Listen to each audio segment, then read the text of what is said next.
जम्मू कश्मीर के पहलगाम में हुए आतंकवादी हमले के बाद प्रधानमंत्री नरेंद्र मोदी ने बिहार की ऐतिहासिक धरती से देश और दुनिया को एक कड़ा संदेश दिया है।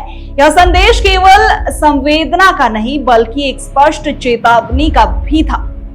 प्रधानमंत्री ने 140 करोड़ भारतीयों के गुस्से और आक्रोश को अपनी आवाज दी और दुनिया को बता दिया कि भारत अब केवल शब्दों में नहीं बल्कि ठोस कार्रवाई में विश्वास करता है। प्रधानमंत्री मोदी ने किसी भी देश का नाम लिए बिना आतंकवादियों और उनके आकाओं को सीधा संदेश दिया। भारत हर एक आतंकी और उनके समर्थकों की पहचान करेगा और उन्हें सजा देगा। हम उनका पीछा धरती के आखिरी छोर तक करेंगे। यह बयान साफ तौर पर यह दर्शाता है कि अब कोई भी आतंकवादी अपनी कुत्सित गतिविधियों के बाद सुरक्षित नहीं रहेगा। आतंकवादियों को मिट्टी में मिला देने का समय आ गया है और मोदी ने इसे लेकर संकोच नहीं किया है। प्रधानमंत्री मोदी का यह बयान साफ कर गया कि इस बार की कार्रवाई केवल पहलगाम की हमलावरों तक सीमित नहीं रहेगी बल्कि इसके पीछे खड़े देशों और उनके संरक्षकों को भी निशाना बनाया जाएगा। यह संकेत भी दिया गया कि भारत सैन्य कार्रवाई से भी पीछे नहीं हटेगा, जैसा कि उरी और पुलवामा हमलों के बाद की सर्जिकल स्ट्राइक्स में देखा गया था।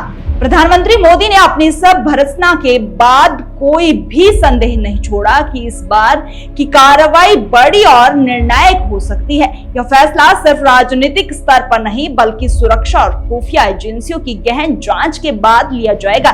कैबिनेट कमेटी ऑन सिक्योरिटी की बैठक में गृह मंत्री अमित शाह, विदेश मंत्री एस जयशंकर और राष्ट्रीय सुरक्षा सलाहकार अजीत डोभाल भी मौजूद थे और यह बैठक प्रधानमंत्री मोदी के आवास पर आयोजित की गई, जैसे बालाकोट एयर स्ट्राइक से पहले हुआ था।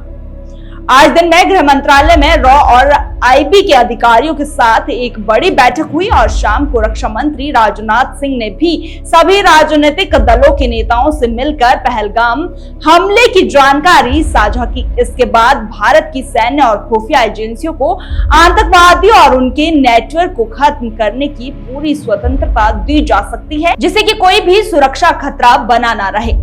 प्रधानमंत्री मोदी ने यह भी कहा कि भारत अब अंतर्राष्ट्रीय मंच पर भी आतंकवाद के खिलाफ एक मजबूत मोर्चा खोलेगा। उन्होंने देशों का आभार व्यक्त किया जिन्होंने भारत के संघर्ष में सहयोग दिया है। यह संदेश न केवल भारत के संकल्प को दर्शाता है बल्कि पूरी दुनिया को यह बताता है कि भारत आतंकवाद के खिलाफ अपने कदम और मजबूत करेगा और भारत ने यह तय कर लिया है कि आतंकवाद को जड़ से उखाड़ने के लिए हर आवश्यक कदम उठाएगा। प्रधानमंत्री मोदी ने अपने भाषण में उन परिवारों के प्रति संवेदना व्यक्त की जिनके प्रियजनों की पहलगाम हमले में जान चली गई। उन्होंने कहा, यह हमला केवल निहत्थे पर्यटकों पर नहीं हुआ है, यह भारत की आत्मा पर हमला था।